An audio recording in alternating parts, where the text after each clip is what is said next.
जो जीवन बदल दे। एक राजा था जिसका नाम रामधन था। उनके जीवन में सभी सुख थे, राज्य का कामकाज भी ऐशो आराम से चल रहा था। राजा के नैतिक गुणों के कारण प्रजा भी बहुत प्रसन्न थी, और जिस राज्य में प्रजा खुश रहती है वहाँ की आर्थिक व्यवस्था भी दुरुस्त होती है। इस प्रकार हर क्षेत्र में राज्य का प्रवाह अच्छा था। इतने सुखों के बाद भी राजा दुखी था, क्योंकि उसकी कोई संतान नहीं थी। यह गम राजा को अंदर ही अंदर सताता रहता था। प्रजा को भी इस बात का बहुत दुख था। वर्षों के बाद राजा की यह मुराद पूरी हुई और उसे एक पुत्र की प्राप्ति हुई। पूरे नगर में कई दिनों तक जश्न मना। नागरिकों को राजमहल में दावत दी गई। राजा की इस खुशी में प्रजा भी झूम रही थी। समय बीतता जा रहा था। राजकुमार का नाम नंदन सिंह रखा गया। पूजा पाठ एवं इंतजार के बाद राजा को संतान प्राप्त हुई थी, इसीलिए उसे बड़े लाड प्यार से रखा जाता था। लेकिन अति किसी बात की अच्छी नहीं होती। अधिक लाड ने नंदन सिंह को बहुत बिगाड़ दिया था। बचपन में तो नंदन की सभी बातें दिल को लुभाती थी, पर बड़े होते होते यही बातें बदतमीजी लगने लगती है। नंदन बहुत ज़्यादा जिद्दी हो गया था। उसके मन में अहंकार आ गया था। वो चाहता था कि प्रजा सदैव उसकी जय जयकार करे, उसकी प्रशंसा करे। उसकी बात न सुनने पर वो कोलाहल मचा देता था। बेचारे सैनिकों को तो वो पैर की जूती ही समझता था। आए दिन उसका प्रकोप प्रजा पर उतरने लगा था। वो खुद को भगवान के समान पूजता देखना चाहता था। आयु तो बहुत कम थी, लेकिन अहम कई गुना बढ़ चुका था। नंदन के इस व्यवहार से सभी बहुत दुखी थे। प्रजा आए दिन दरबार में नंदन की शिकायत लेकर आती थी, जिसके कारण राजा का सिर लज्जा से झुक जाता था। यह एक गंभीर विषय बन चुका था।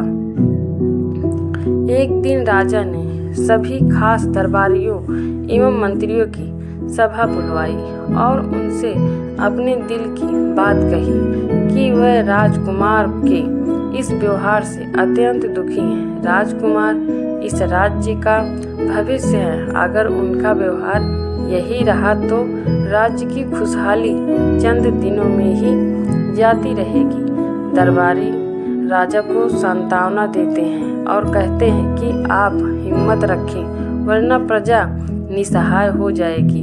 मंत्री ने सुझाव दिया कि राजकुमार को एक उचित मार्गदर्शन एवं सामान्य जीवन के अनुभव की जरूरत है। आप उन्हें गुरु राधागुप्त के आश्रम भेज दीजिए।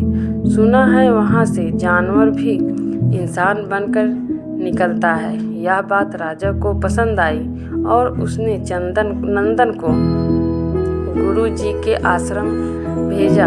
अगले दिन राजा अपने पुत्र के साथ गुरु जी के आश्रम पहुँचे। राजा ने गुरु राधागुप्त के साथ अकेले में बात की और नंदन के विषय में सारी बातें कही। गुरु जी ने राजा को आश्वस्त किया कि वह जब अपने पुत्र से मिलेंगे तब उन्हें गर्व महसूस होगा।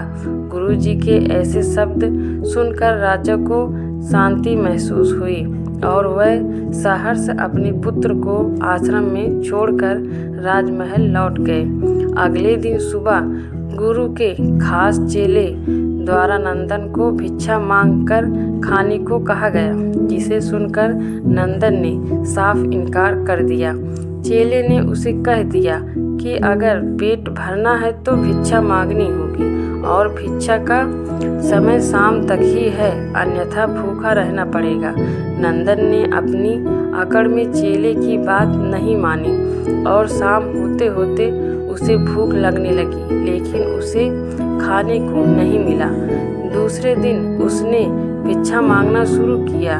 शुरुआत में उसके बोल के कारण उसे कोई भिक्षा नहीं देता था, लेकिन गुरुकुल में सभी के साथ बैठने पर उसे आधा पेट भोजन मिल जाता था।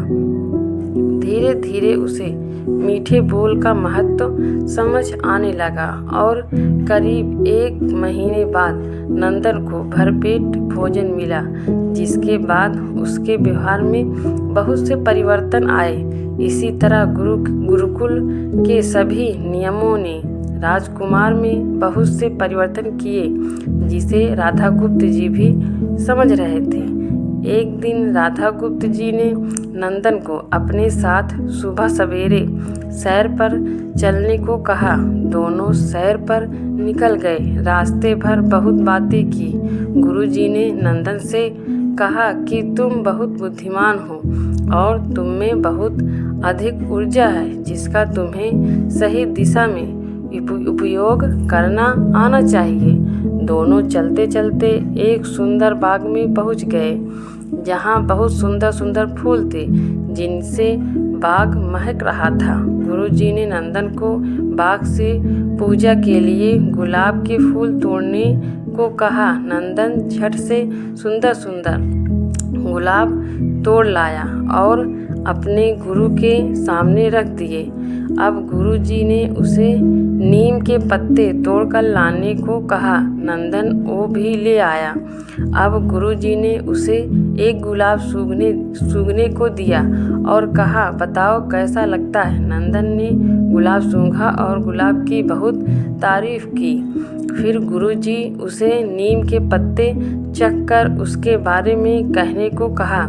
जैसे ही नंदन ने नीम के पत्ते खाए, उसका मुंह कड़वा हो गया और उसने उसकी बहुत निंदा की और जतर कतर पीने का पानी ढूंढने लगा। नंदन की यह दशा देख गुरुजी मुस्कुरा रहे थे। पानी पीने के बाद नंदन को राहत मिली। फिर उसने गुरुजी से हंसने का कारण पूछा। तब गुरुजी ने उससे कहा कि जब तुमने गुलाब का फूल सूंघा तो तुम्हें उसकी खुशबू बहुत अच्छी लगी और तुमने उसकी तारीफ की, लेकिन जब तुमने नीम की पत्तियां खाई तो तुम्हें वो कड़वी लगी और तुमने उसे थूक दिया और उसकी निंदा भी की। गुरुजी से नंदन को समझाया, जिस प्रकार तुम्हें जो अच्छा लगता है तुम उसी की तारीफ करते हो, उसी प्रकार प्रजा भी जिसमें गुण होते हैं उसी की प्रशंसा करती है। अगर तुम उनके साथ दुर्व्यवहार करोगे और उनसे प्रशंसा की उम्मीद करोगे तो वह यह कभी दिल से नहीं कर पाएंगे। इस प्रकार जहाँ गुण होते हैं वहाँ प्रशंसा होती है। नंदन को सभी बातें विस्तार से समझ आ जाती है और वो अपने महल लौट जाता है। नंदन में बहुत परिवर्तन आता है और वो बाद में एक सफल राजा बनता है।